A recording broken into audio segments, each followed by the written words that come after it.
बच्चों, आज हम पढ़ेंगे कक्षा 8 सामाजिक अध्ययन के अंतर्गत संसाधन एवं विकास विषय का चौथा पाठ कृषि। आप देख रहे हैं यहाँ पर, यह है आपका पाठ 4 कृषि और हम आपको बता रहे हैं अभ्यास प्रश्नोत्तर के अंतर्गत इस पाठ से संबंधित प्रश्नों के उत्तर। तो आप हैं ना तैयार? चलिए सबसे पहले जान लेते हैं। पहला प्रश्न है आपका, निम्नलिखित प्रश्नों के उत्तर दीजिए। और प्रश्न क्या है? फर्स्ट है यहाँ पर, कृषि क्या है? तो जानते हैं आप कृषि क्या है। उत्तर लिखेंगे, कृषि फसलों, फलों, सब्जियों, फूलों को उगाना और पशुपालन संबंधित सभी क्रियाएं कृषि कहलाती हैं। कृषि एक प्राथमिक क्रिया है। तो इस प्रकार से आप अपने पहले प्रश्न का उत्तर लिख सकते हैं। देख रहे हैं ना आप, ये है आपका पहला प्रश्न और उसका उत्तर। इसके बाद बच्चों अगला आपका प्रश्न है सेकंड वाला, उन कारकों का नाम बताइए जो कृषि को प्रभावित कर रहे हैं। तो कौन कौन से कारक हैं बच्चों? उत्तर में लिखेंगे, कृषि को प्रभावित करने वाले कारक नंबर 1 स्थलाकृति, नंबर 2 मृदा और नंबर 3 जलवायु। समझ गए ना आप? इसी प्रकार से आपने पाठ में पढ़ा होगा बच्चों। तो ये है इसके कारक। इसके बाद अगला है आपका थर्ड क्वेश्चन है यहाँ पर, स्थानांतरी कृषि क्या है? इस कृषि की क्या हानियां हैं? तो चलिए जान लेते हैं उत्तर। उत्तर में आप लिखेंगे, स्थानांतरी कृषि, स्थानांतरी कृषि में वृक्षों को काटकर और जलाकर भूखंड को साफ किया जाता है। आप क्या करेंगे बच्चों? सबसे पहले आप लिखेंगे स्थानांतरी कृषि और यहाँ पर जो है आप हेडिंग डालेंगे। ध्यान रहे, हेडिंग डालना ना भूलें। इसके बाद आप लिखेंगे, स्थानांतरी कृषि में वृक्षों को काटकर और जलाकर भूखंड को साफ किया जाता है। तब राख को मृदा में मिलाया जाता है। मृदा का मतलब क्या होता है? मिट्टी में। और फसलों को उगाया जाता है। भूमि की उर्वरता की समाप्ति के बाद यह भूमि छोड़ दी जाती है और कृषक नए भूखंड पर चला जाता है। इसे कर्तन एवं दहन कृषि भी कहा जाता है। तो समझ गए ना आप? इस प्रकार से आप अपने थर्ड क्वेश्चन का उत्तर लिख सकते हैं। ध्यान रहे, यहाँ पर आपको हेडिंग लगानी है। इसके बाद बच्चों यहाँ पर लिखेंगे आप हानियाँ क्या होती हैं इससे। तो हानियों में लिखेंगे, नंबर 1 मृदा अपरदन होता है और नंबर 2 लिखेंगे वनों का ह्रास होता है और नंबर 3 पर्यावरण प्रभावित होता है। तो इस प्रकार से आप जरूर लिखें और इसे अच्छे से याद करें। अगला क्वेश्चन है बच्चों आपका, रोपण कृषि क्या है? तो जानते हैं आप रोपण कृषि क्या है। उत्तर में लिखेंगे रोपण कृषि और हेडिंग डाल के लिखेंगे, नंबर 1 रोपण कृषि वाणिज्यिक कृषि का एक प्रकार है। दूसरा पॉइंट लिखेंगे, इसमें बड़े पैमाने पर श्रम और पूंजी की आवश्यकता होती है। तीसरा पॉइंट लिखेंगे बच्चों, इसमें वैज्ञानिक विधियों का उपयोग किया जाता है। और चौथा पॉइंट लिखेंगे, इसमें मुख्यतः चाय, कहवा, काजू, रबर, केला आदि की एकल फसल उगाई जाती है। ठीक है ना? तो यहाँ पर क्या लिखेंगे आप? यहाँ पर लिखेंगे रबड़ लिखेंगे। यहाँ पर आप क्या लिखेंगे? रबड़। क्या हो गया? चाय, कहवा, काजू, रबड़, केला आदि की फसल उगाई जाती है। तो इस प्रकार से आपका रोपण कृषि से संबंधित जो प्रश्न है आपका, जैसे कि आप यहाँ पर देख रहे हैं बच्चों, इसका उत्तर आप लिख सकते हैं और इसी प्रकार से लिखेंगे। इन्हें अच्छे से याद करें बच्चों। अगला है आपका प्रश्न बच्चों, सरकार किसानों को कृषि के विकास में किस प्रकार मदद करती है? तो आप जानते हैं सरकार मदद करती है। चलिए उत्तर देख लेते हैं बच्चों। उत्तर में लिखेंगे, सरकार द्वारा किसानों को कृषि विकास में मदद और इसके बाद हेडिंग डाल देंगे आप यहाँ पर। नंबर 1 लिखेंगे, सरकार द्वारा किसानों के बिखरे खेतों को चकबंदी, यहाँ पर जो है चकबंदी लिखें आप, चकबंदी द्वारा एक स्थान पर एकत्रित किया गया है। दूसरा पॉइंट लिखेंगे, सरकार किसानों को उर्वरकों, कृषि उपकरणों तथा कीटनाशकों के लिए आर्थिक सहायता प्रदान करती है। समझ गए ना आप? इसके बाद नंबर 3 लिखेंगे आप, किसानों को उच्च उपज देने वाले बीज तथा उर्वरक आदि उपलब्ध कराकर उत्पादन बढ़ाने में सहायता करती है। नंबर 4 सरकार कृषि उत्पादों के भंडारण तथा वितरण की सुविधा प्रदान करती है। तो इस प्रकार से आप अपने इस प्रश्न का उत्तर लिख सकते हैं। प्रश्न ये आपका, सरकार किसानों को कृषि के विकास में किस प्रकार मदद करती है, और उत्तर जो है आपका यहाँ से शुरू हो जाता है और इस प्रकार से आप अपना उत्तर लिख सकते हैं। पॉइंटों में लिखें बच्चों। इसके बाद दूसरा प्रश्न आपका आता है सही उत्तर को चिन्हित कीजिए। तो सही उत्तर पे क्या करना, आपने सही का चिन्ह लगाना है। यहां पर प्रश्न है आपके लिए उद्यान कृषि का अर्थ है। तो क्या अर्थ है बच्चों, ये जो फर्स्ट क्वेश्चन है आपका उद्यान कृषि का क्या अर्थ है, इसमें जो है 3 ऑप्शन है आपके लिए, गेहूं उगाना, आदिम कृषि या फलों एवं सब्जियों को उगाना। तो यहाँ पर उत्तर में लिखेंगे आप ग वाला ऑप्शन आपका सही होगा, फलों एवं सब्जियों को उगाना। तो इस पे आप सही का चिन्ह लगा सकते हैं। समझ गए ना, किस पे लगाएंगे, ग वाले पे। ग वाला ऑप्शन आपका बिल्कुल करेक्ट है, यानी कि ये वाला ऑप्शन आपका सही है, याद रखें बच्चों। इसके बाद सेकेंड क्वेश्चन है बच्चों, सुनहरा रेशा से अभिप्राय है। तो यहाँ पर 3 ऑप्शन है, चाय, कपास या पटसन। उत्तर में लिखेंगे आप पटसन। तो किस पे लगाएंगे, पटसन पर। ग वाला ऑप्शन आपका सही है, देख रहे ना आप उत्तर में। तो पटसन पे आप सही का चिन्ह लगा सकते हैं। इसके बाद अगला है थर्ड है, जहाँ पर कॉफ़ी का प्रमुख उत्पादक है ब्राज़ील, भारत या रूस। तो कौन सा सही है, फर्स्ट वाला। कौन सा, ब्राज़ील। आप किस पे लगाएंगे सही का चिन्ह, ब्राज़ील पर। तो ये आपका ऑप्शन सही होगा, करेक्ट ऑप्शन होगा ब्राज़ील। इसके बाद बच्चों प्रश्न आता आपके लिए कारण बताइए, और आपने कारण बताना है किसका, यहाँ पर देख सकते हैं आप फर्स्ट में, भारत में कृषि एक प्राथमिक क्रिया है। तो इसका क्या कारण है बच्चों, उत्तर में लिखेंगे सबसे पहले कारण, और हेडिंग डाल के लिखेंगे प्राथमिक क्रियाओं के अंतर्गत उन सभी क्रियाओं को शामिल किया जाता है जिनका संबंध प्राकृतिक संसाधनों के उत्पादन और निष्कर्षण से होता है। भारत की कृषि में फलों, फसलों, सब्जियों, फूलों को उगाना और पशुधन पालन शामिल है। ये सभी क्रियाएं प्राथमिक क्रियाओं के अंतर्गत आती हैं, इसलिए कृषि एक प्राथमिक क्रिया है। आई ना बात समझ में, ये है आपका कारण। इसके बाद सेकेंड है बच्चों आपके लिए, विभिन्न फसलें विभिन्न प्रदेशों में उगाई जाती हैं, इसका क्या कारण है। तो उत्तर में लिखेंगे सबसे पहले कारण, हेडिंग डाल के लिखेंगे विभिन्न फसलें विभिन्न प्रदेशों में इसलिए उगाई जाती हैं क्योंकि विभिन्न प्रदेशों में स्थलाकृति, मृदा और जलवायु विभिन्न होती है, यानी कि अलग अलग होती है। विभिन्न स्थलाकृति, मृदा और जलवायु में विभिन्न फसलें ही पैदा होती हैं। तो इस प्रकार से आप अपना उत्तर लिख सकते हैं। इसके बाद बच्चों चौथा प्रश्न है, अंतर स्पष्ट कीजिए। तो आपने यहाँ पर अंतर बताना है किस किस में। ये 2 क्वेश्चन है आपके लिए। फर्स्ट है प्राथमिक क्रियाएं और तृतीयक क्रियाएं, और सेकेंड वाला है निर्वाह कृषि और गहन कृषि। तो यहाँ पर आप क्या करेंगे, उत्तर लिखेंगे, उत्तर और फर्स्ट वाले का पहले लिखेंगे। और फर्स्ट में क्या था, प्राथमिक क्रियाएं और तृतीयक क्रियाएं। तो इसमें अंतर क्या है, प्राथमिक क्रियाएं और तृतीयक क्रियाओं में क्या अंतर है, चलिए उत्तर देख लेते हैं। उत्तर में आप लिखेंगे, ऐसे एक टेबल बनाएंगे आप बच्चों, ध्यान दें, ऐसी एक टेबल बनाएं और यहाँ पर लिखें प्राथमिक क्रियाएं, यहाँ पर लिखें तृतीयक क्रियाएं, और दोनों में अंतर बताएंगे। नंबर 1 अंतर, जिन क्रियाओं का संबंध प्राकृतिक संसाधनों के उत्पादन और निष्कर्षण से होता है, और इसमें लिखेंगे जिन क्रियाओं का संबंध प्राथमिक और द्वितीयक क्रियाओं के सेवा कार्यों द्वारा सहयोग प्रदान करना होता है। और सेकेंड वाला अंतर लिखेंगे कृषि, मत्स्यन, वानिकी और प्राथमिक क्रियाओं के उदाहरण हैं, और यहाँ पर लिखेंगे यातायात, बैंकिंग, स्वास्थ्य, शिक्षा, बीमा आदि तृतीयक क्रियाओं के उदाहरण हैं। दिख रहा है ना आपको। तो इस प्रकार से आप अपना उत्तर लिख सकते हैं।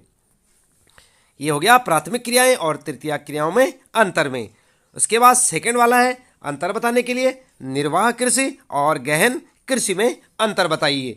तो यहाँ पर जो आपने क्या करना है, अंतर के लिए यहाँ पर भी एक टेबल बनाएंगे आप उसी प्रकार से, और ध्यान दें यहाँ पर जो है इस साइड में लिखेंगे निर्वाह कृषि और यहाँ पर गहन कृषि। और पहला अंतर होगा केवल एक कृषक परिवार को आवश्यकताओं को पूरा करने के लिए की जाने वाली कृषि निर्वाह कृषि कहते हैं। और यहाँ पर लिखेंगे आप दूसरी साइड में लिख सकते हैं भूमि के एक छोटे टुकड़े पर अधिक परिश्रम द्वारा अधिक उत्पादन प्राप्त किया जाता है। और यहाँ पर सेकंड में लिखेंगे निर्वाह कृषि के अंतर्गत एक वर्ष में केवल एक ही फसल उगाई जाती है। और इधर लिखेंगे गहन कृषि के अंतर्गत एक वर्ष में एक से अधिक फसलें उगाई जाती हैं।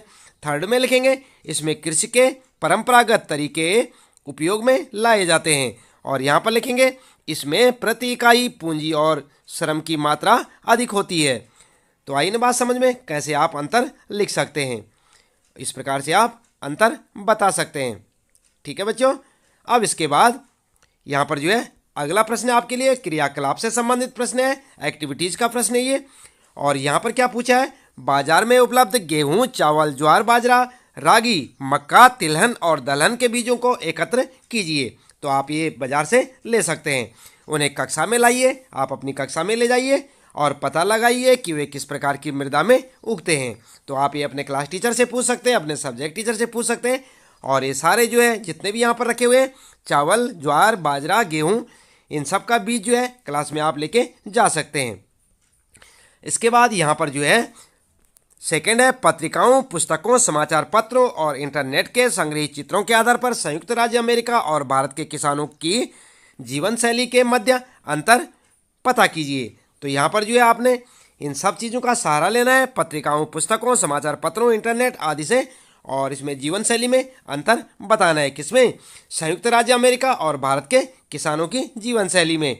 तो चलिए सबसे पहले देख लेते हैं यहाँ पर ये जो मक्का, तिलहन, ज्वार, बाजरा, दलहन आदि बीजों को एकत्र आपने किया था, इन्हें कक्षा में ले जाकर ये किस प्रकार की मिट्टी में उगते हैं, इसका उत्तर देख लेते हैं। तो उत्तर लिखेंगे आप फर्स्ट का, विभिन्न फसलों के बीज छात्र स्वयं एकत्र करें। ये तो आपको स्वयं से करने हैं बच्चों। और एक कौन कौन सी उसमें उगाए जाते हैं, तो यहाँ पर जो है एक आप टेबल बनाएं, अच्छी सी एक टेबल बनाएं साफ़ सुथरी, और यहाँ पर जो है लिखना शुरू करें। सबसे पहले लिखें आप फसल का नाम और मृदा का प्रकार, यानी कि कौन सी मिट्टी में उगाए जाते हैं, मिट्टी का प्रकार लिखेंगे। सबसे पहले बात करते हैं गेहूं की, तो गेहूं दोमट मिट्टी, जलोढ़ मृदा में उगाई जाती हैं। और चावल की बात करते हैं तो ये चीका युक्त जलोढ़ मृदा में, यानी कि मृदा का मतलब समझ रहे हैं आप, बार बार यहाँ पर मृदा आ रहा है, तो मृदा क्या है, मृदा का मतलब मिट्टी, जलोढ़ मिट्टी, ठीक है ना। इसके बाद मक्का की बात करते हैं तो ये जलोढ़ मिट्टी में या जलोढ़ मृदा में। ज्वार की बात करते हैं तो बलुआ, दोमट, और बाजरा की बात करते हैं बलुआ, दोमट। ज्वार की बात करते हैं जलोढ़, और रागी की बात करते हैं बलुआ, दोमट। और इसके बाद तिलहन की बात करते हैं बच्चों तो जलोढ़, और दलहन की बात करते हैं तो जलोढ़।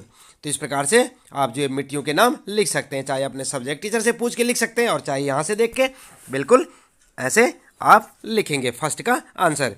इसके बाद सेकंड की बात करते हैं यहाँ पर बच्चों, तो आपने जो है अंतर तो आपको हम बता देंगे यहाँ पर, लेकिन चित्र आपने समाचार पत्रों से आदि से काट कर स्वयं से इकट्ठे करने हैं। और अंतर क्या होगा भारतीय किसान और संयुक्त राज्य अमेरिका के किसान की जीवन शैली में, उत्तर में आप लिख सकते हैं। सबसे पहले आप हेडिंग डालेंगे और लिखेंगे भारतीय किसान, और भारतीय किसान की जीवन शैली क्या होती है, नंबर 1, 2, 3, 4 करके आप लिखेंगे। तो भारत में फार्म का आकार छोटा, लगभग 1 से 5 हेक्टेयर होता है। इसके बाद दूसरा पॉइंट लिखेंगे, किसान मुख्य रूप से गांव में रहता है। भारतीय किसान तो आप जानते हैं ना, अगर आपके पास भी खेती बाड़ी वाले हैं आप, तो आप भी गांव में रहते होंगे। तो भारतीय किसान कहाँ रहता है बच्चों, गाँव में। तीसरा पॉइंट लिखेंगे, किसान वर्ष में कम से कम 2 फसलें उगाता है। और चौथा पॉइंट लिखेंगे, किसान अपने मित्रों और बुजुर्गों के साथ साथ सरकारी कृषि अधिकारियों से कृषि कार्यों के संबंध में सलाह लेता है। और पांचवा पॉइंट लिखेंगे, किसान खेतों की जुताई भाड़े के ट्रैक्टर से या बैलों से परंपरागत तरीके से करते हैं। छठा पॉइंट लिखेंगे, किसानों के पास भंडारण की सुविधाओं की कमी होती है। अब बात करते हैं यहाँ पर कि संयुक्त राज्य अमेरिका का जो किसान होता है उसकी जीवन शैली कैसी होती है। तो यहाँ पर आप लिखेंगे, संयुक्त राज्य अमेरिका में फार्म का औसत आकार 250 हेक्टेयर होता है, यानी कि भारत के जो खेत होते हैं इनसे कई गुना बड़ा। इसके बाद दूसरा पॉइंट लिखेंगे, किसान सामान्यतः फार्म में रहता है। तीसरा पॉइंट लिखेंगे, किसान वर्ष में 1 फसल उगाता है। चौथा पॉइंट, किसान उर्वरक कार्यक्रम की योजना बनाने में वैज्ञानिक मदद लेता है। उसका कंप्यूटर उपग्रह से जुड़ा हुआ है जो किसान को उसके खेत की यथार्थ तस्वीर देता है। और इसके बाद पांचवा है, किसान ट्रैक्टरों, बीज बोने की मशीनों, समतलक, संयुक्त हार्वेस्टर और प्रेशर नहीं लिखें, यहाँ पर लिखेंगे आप क्रेशर का उपयोग कृषि संबंधी विविध संक्रियाओं में करता है। और इसके बाद जो है छठा लिखेंगे, अनाज स्वचालित अन्न भंडार में संचित किए जाते हैं अथवा बाजार अभिकरणों यानी कि मार्केट एजेंसियों में भेजे जाते हैं। तो इस प्रकार से आप अपने उत्तर को लिख सकते हैं। किसमें, जो भारतीय किसान, सबसे पहले लिखेंगे आप भारतीय किसान की जीवन शैली, इसके बाद आप लिखेंगे संयुक्त राज्य अमेरिका के किसान की जीवन शैली के बारे में। इसके बाद बच्चों अगला प्रश्न आता है आपके लिए, आओ खेलें। शब्द पहेली को दिए संकेतों की मदद से हल कीजिए। तो आपने देखी थी शब्द पहेली, अपनी पाठ्य पुस्तक में आप देख सकते हैं। और कैसी हो, वर्ग पहेली के उत्तर अंग्रेजी में अंग्रेजी के शब्दों में हैं। और यहाँ पर जो है इस प्रकार से आपके लिए के वर्ग पहेली दी हुई है, आप इसे देख सकते हैं। अपनी पाठ्य पुस्तक में देखें बच्चों, दिख रहा नहीं ये है आपका पूरा चित्र। और इसके बाद जो है यहाँ पर आप क्या करेंगे, यहाँ पर जो है आप लिखेंगे, एक टेबल बनाएं आप, और यहाँ पर आप देख सकते हैं बाएं से दाएं, ऊपर से नीचे, फसल जिसे सुअपवाहित उपजाऊ मृदा, मध्यम तापमान पर और तेज धूप की आवश्यकता होती है। तो इस प्रकार से आप इन्हें जो है अपनी नोटबुक में नोट करेंगे। दिख रहा है ना आपको यहाँ पर। तो इस प्रकार से ऊपर से नीचे और बाएं से दाएं के लिए आपको जो संकेत दे रखे हैं वो इस प्रकार से यहाँ पर दिए हुए हैं। आप इन्हें पढ़ें और इन्हें जो है अपनी नोटबुक में नोट करें। इसके बाद इसको हल कैसे करना है चलिए देख लेते हैं। बाएं से दाएं, तो यहाँ पर जो है बाएं से दाएं में आप लिखेंगे मेज, मेज यानी कि मक्का, और ग्रीन रेवोल्यूशन यानी हरित क्रांति, और व्हीट लिखेंगे यहाँ पर गेहूँ, और जो है यहाँ पर निर्वाह कृषि, और इसके बाद डेयरी फार्मिंग, और फिर विटीकल्चर।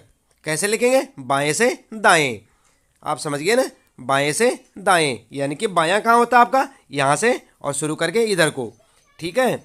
और उसके बाद ऊपर से नीचे, तो ऊपर ऊपर कहाँ, यहाँ से शुरू करके, यहाँ से शुरू करके ऐसे नीचे को।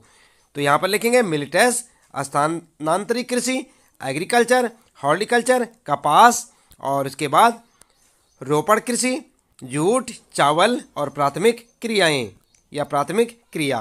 तो इस प्रकार से आप जो इसका उत्तर लिख सकते हैं, ऊपर से नीचे ऐसे में और बाएं से दाएं। तो बच्चों इसके साथ ही यहाँ पर इस पाठ से संबंधित प्रश्नों के उत्तर आपके समाप्त होते हैं। उम्मीद है कि आपको अच्छे से समझ आए होंगे, और इसी प्रकार लगातार अपने सभी पाठों के प्रश्न उत्तर जानने के लिए लगातार जुड़े रहे हमारे साथ, देखते रहे वीडियो। और यदि अभी तक आपने चैनल को सब्सक्राइब नहीं किया तो चैनल को सब्सक्राइब अवश्य कर दें, बेल आइकन भी दबा दें ताकि आपको आने वाली प्रत्येक वीडियो की नोटिफिकेशन मिलती रहे। और वीडियो को लाइक शेयर करना ना भूलें, और लगातार जानते रहें अपने सभी सामाजिक विषय के सभी पाठों के प्रश्न उत्तर, और साथ ही साथ कक्षा 8 हिंदी वसंत और हिंदी व्याकरण से संबंधित सभी पाठों के प्रश्न उत्तर हमारे इस चैनल के माध्यम से। तो आज के लिए इतना काफ़ी है बच्चों, मिलते हैं फिर अगली वीडियो में, और तब तक के लिए लेते हैं आपसे विदा। आपका दिन शुभ हो।